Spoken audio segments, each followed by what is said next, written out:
Good morning, everybody. Happy Thursday. We have an amazing show for everybody today. What do we have, Krystal?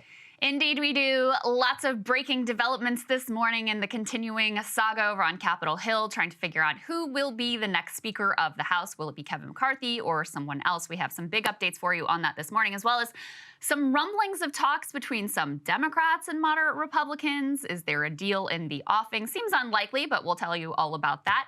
We also have some comments from former President Trump on abortion that were quite noteworthy and received a significant amount of backlash from within his own party. So we'll talk to you about that. We've got a big fine being levied on Meta from European regulators. We also have a mega Jim Cramer take on crypto that we wanted to make sure to bring you. We've got Jefferson Morley on with regards to JFK assassination documents. What did we learn with the latest drop? But before we get to any of that this morning, live show. Live show. Go ahead and put it up there on the screen, guys. Austin, Texas, February 3rd. We are coming. As I said in our last show, I did a little drive-by the theater. I met some of the great folks in Austin, Texas, who are fans of Breaking Points. The show is selling incredibly well right now. So if you want to go ahead and buy tickets, it's probably going to be last chance. Reminder to the lifetime members out there, go ahead and buy those VIP tickets and they will be fully reimbursed. But other than that, we've got a great show planned for you all. It's an awesome way to kick off the new year. And I'm excited to go back to Austin. I was just there and it was an awesome time. Yeah, Austin is amazing. We've never done a live show there, so super psyched about that. And those tickets are in very short supply. So if you want to come, make sure you get on top of that right away. All right. Let's get to the very latest with regards to Kevin McCarthy, the House Republicans, and what exactly is going to happen in the Speaker fight. So as you guys know, they have been doing round after round of Speaker votes with Kevin McCarthy consistently falling 20 votes short. And that number has effectively been unchanged from the beginning. Last night, he finally decided, all right, we got to call it quits for the night and go back to the negotiating table and see what we can do to try to bring along these 20 people who right now in the House Republican caucus are not willing to vote for me.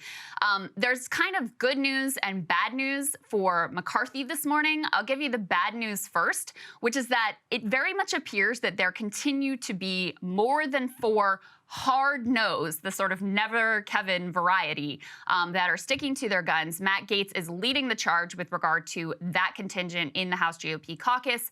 He spoke yesterday night after the group had been meeting, some of McCarthy's allies, some of the dissidents. They had been in a room trying to negotiate. Here's what Matt Gaetz had to say after that exchange.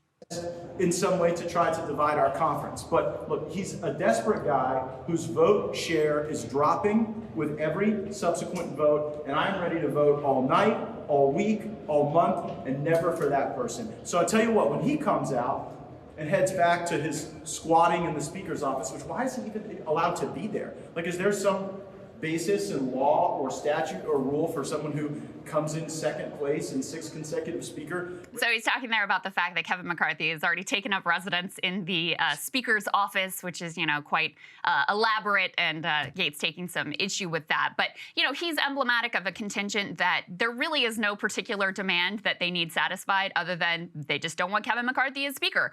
How many of those are there is an open question, but the reporting right now at least suggests there are more than 4. And again, 4 is that magic number. That's the maximum number that McCarthy can lose and still win the Speaker's vote. So that's on the bad side. The good side is that he really wanted last night to get this adjournment so they didn't just continue to go through the night with these failed Speaker votes. And part of why this was important is there were starting to be rumors that some of McCarthy's own allies might offer Steve Scalise as an alternative to him. So it was possible he was going to lose even more ground. And the minute you have that sort of crumbling of your own backing, you could see how the whole thing could ultimately fall apart. So he desperately wanted to get this adjournment vote so they could break for the night, so he could go and back into negotiations and try to win over the people that he could. It was very, very close, but ultimately, put this up on the screen, he was able to succeed in getting that adjournment vote, which shows you, I think, 216, to 214. So So it was as narrow as it could possibly be. All the Democrats voted against adjournment. A few of the Republicans did as well, but he narrowly ekes that out. So that was seen as a good sign that he was at least able to get his way on this one procedural vote. There were a couple other things that seemed kind of positive for him. The Club for Growth, which had not been backing him, they had an issue with the way his PAC was spending in primaries. They came out after negotiations and did explicitly back Kevin McCarthy. That was seen as some sign of progress. And you did have some of the holdouts after that meeting where Gaetz was saying Kevin McCarthy's a desperate guy and, he needs to give it up effectively. You did have some of the other holdouts come out of that meeting and say that progress had been made. They didn't say they were ready to vote for him, but even the fact that they were willing to say, like, all right, we made up some ground here, we're going in the right direction, seemed to be somewhat of a hopeful indicator for him at this point, Saagar.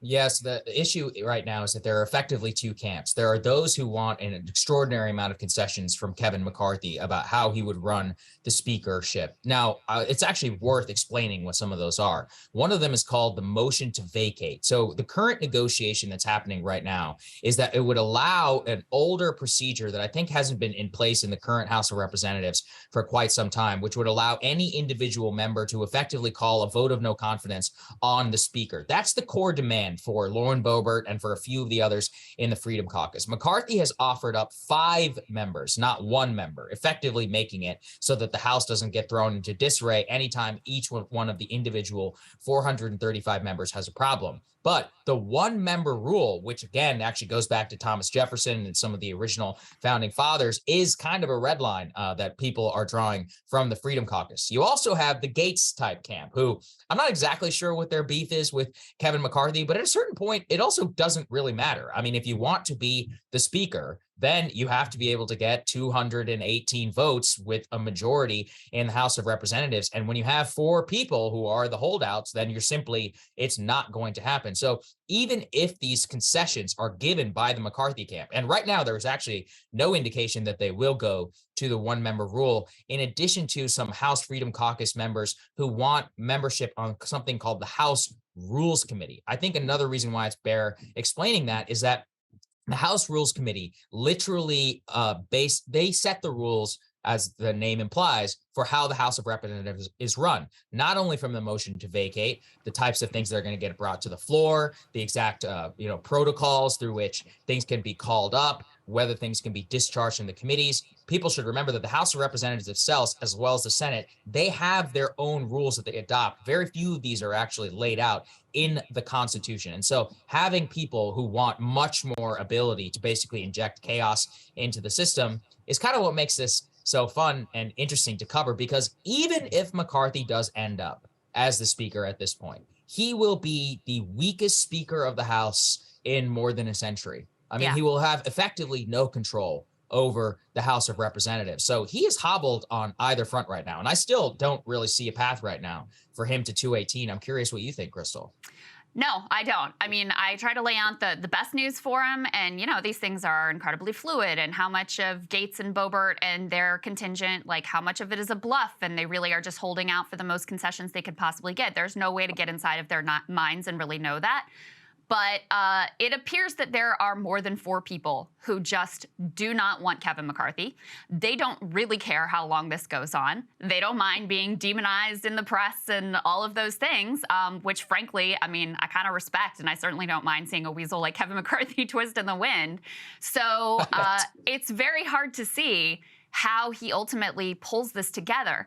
And part of what makes this complex and fascinating is the group of 20, it's not like they all share a similar ideology. They all want different things. So the whole thing has a kind of MAGA cast to it because Gaetz has been the most vocal. But actually, if you look at the 20 members who continue to be holdouts, more of them are House Freedom Caucus types. More of them are sort of hardline Tea Party types. And so some of the things that they've been demanding are like changes to the appropriations process. They're the types that would threaten a government shutdown. One of them explicitly came out and said that his demand was that he wanted the government to basically default on the debt and not lift the debt ceiling again. So it also has more of a 2010, 2012 hardcore Tea Party throwback vibe. So you've got people who want, you know, those sorts of like hardline, radical libertarian economic, balance the budget, those sorts of things. And then you have the anti-establishment MAGA contingent that I think are more like they just don't like Kevin McCarthy and don't think that he is an ideological ally of theirs. And they're not wrong about that, by the way. I mean, McCarthy is a shapeshifter. He came into Congress. Yes. He represents a district in California. He came into Congress sort of positioning himself as more of a moderate. He was, you know, famously one of these young guns with Eric Cantor and Paul Ryan, both of whom have at this point been bounced out of Congress. Paul Ryan retired, but it was not looking great for him in his district. And Eric Cantor was bounced out famously, you know, over his positions on immigration. That was one of the things that foretold this kind of new era of Republican politics. And so Kevin McCarthy has tried to mold himself to be a fit for the Republican caucus in the Trump era with, you know, a mixed bag of success. But I think everybody knows this is not where this guy's real ideological, I don't know that he really has ideological principles. He's just one of these, he's a climber. He's wanted to be Speaker of the House for a long time. And so he's been kind of willing to do whatever it takes to get there. So they just frankly don't trust him. So in any case, that's what makes this a difficult situation, because you have all these different people with different demands and different ideologies. So it's not like he can give them one thing and they'll all come to the table. There's some group that can be negotiated with, and there may be some group, and that number may be more than 4, that really can't be negotiated with. Let me move on to this next part, because this is also very interesting and a sign of where the Republican Party is today. You know, how does former President Trump fit into this whole dynamic? And this is, again, part of the complexity here, because you have some of Trump's top allies, people like Gaetz, people like Lauren Boebert, who are opposed to McCarthy. But Trump himself has endorsed McCarthy, and some of his greatest allies are backing McCarthy. Marjorie Taylor Greene is the person who most comes to mind. So there was a question once McCarthy was kind of on the rocks. Okay, is Trump really going to stand by this guy, or is he going to kind of let him twist in the wind and let the chips fall where they may? Well, he came in. Let's go ahead and put this up on the screen from Politico. Trump came in and tried to rescue McCarthy. He gave him a strong, you know, endorsement once again. He said some really good conversations took place last night, and now it's time for all of our great Republican House members to vote for Kevin, close the deal, take the victory. He went on to say Republicans do not turn a great triumph into a giant and embarrassing defeat. It's time to celebrate. You deserve it. Kevin McCarthy will do a good job, and maybe even a great job. Just watch classic Trumpian stuff there. But, you know, so Trump goes out, he does this endorsement, full-throated, you know, after these negotiations have been going on, after McCarthy's also already lost several votes. And what happens next? Let's put this up on the screen. It didn't make a difference. Trump endorsement or not, McCarthy lost yet another vote. And I think this piece is part of why he has been unable to move some of the dissidents in the caucus. Saagar, you pointed to this. Very arrogant here. Mm-hmm. In his original meetings with this group, he was incredibly forceful, saying, I earned this job, we earned this majority, and God damn it, we're going to win it today. This was, you know, early on in a meeting with the whole caucus that really did not go well for him and has sort of set the tone for the disaster that has ensued. Yeah, and go ahead and put the next one up there to finish Krystal's point, which is McCarthy actually got fewer votes than he got prior to the, quote, endorsement from Donald Trump. This is the key point, and I think why he's having so much trouble. At the end of the day, we all know he's an ass kisser. The only reason that Trump isn't endorsing him is because Kevin used to literally send like individual picked out Starbucks to Donald Trump in order to curry favor with him. He is the worst of the social climbers here in Washington. This is his dream. He smells it. He's like the guy who always wanted to be student council president. It's my turn. Probably the least effective message in the history of American politics. And that's why he's losing. He lost the first time for this reason. But I think the Trump angle here is extraordinary, because when you have Lauren Boebert and Matt Gaetz and many other of these, original kind of MAGA warriors, in addition to Freedom Caucus people who were very closely aligned with Trump, just outright buck him, on the vote over and over and over again, that is really kind of humiliating for him. And Boebert actually, in a smart way, twisted Trump's words to try and use it against McCarthy on the floor after the endorsement. Let's take a listen to what she said. And tactics to get people to turn against us, even having my favorite president call us and tell us we need to knock this off. I think it actually needs to be reversed. The president needs to tell Kevin McCarthy that, sir, you do not have the votes and it's time to withdraw.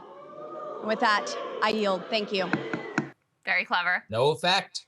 No effect whatsoever. Yeah. And look, I mean, that's got to be a massive story here. The president of the United States, especially, look, it's his fault. It's Trump's unpopularity in the first place that this House majority is so slim in the first place. Mm-hmm. And it's Kevin McCarthy's fault, too, for kissing his ass and for backing all of his Stop the Steal candidates, wherever they may. So I have very little sympathy for any of the parties who are involved here. Oh, absolutely. I mean, I have no sympathy for basically anyone who's involved with any of this. And, there's a real freak out happening on cable news about like, oh my God, how could they, right? But I personally enjoy seeing the dissent. I personally think that with this kind of, opening of chaos as an opportunity, but there's also a danger on the other side. And I referenced it earlier, which is, some contingent here.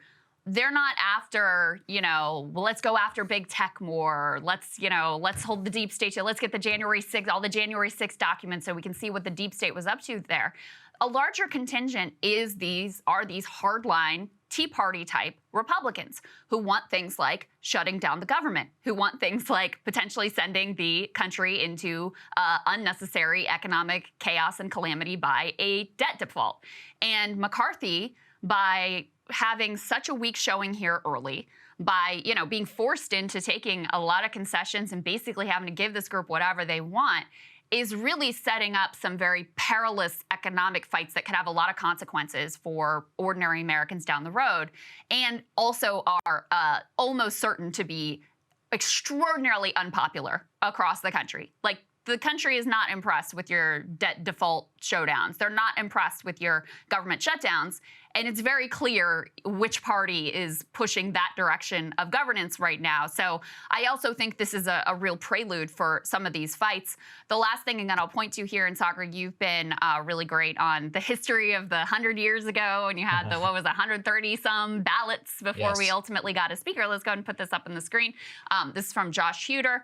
He says, it's hard to glean what exactly is happening behind closed doors, but I think a few bits of information are particularly important, and they're mostly not good for McCarthy. First, the opposition is not unified except in their opposition. They don't have a unified motive. Some want rules, some want committee representation, others just don't want McCarthy. Why does that matter?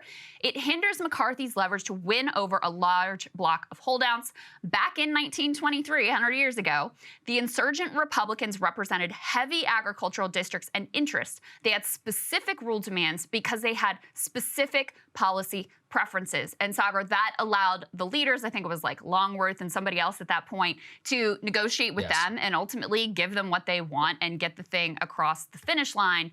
Because you don't have a united ideological cause here, it makes the task much more difficult for Kevin McCarthy. So last thing before we move on to the Dem negotiation part of this that I will say is, one thing to watch for is, I mentioned yesterday, there are rumors that some of McCarthy's allies, seeing that this vote is not moving and wanting to get on with, governing and doing whatever it is that they want to do in this next House session, they have been floating the idea of offering up Steve Scalise.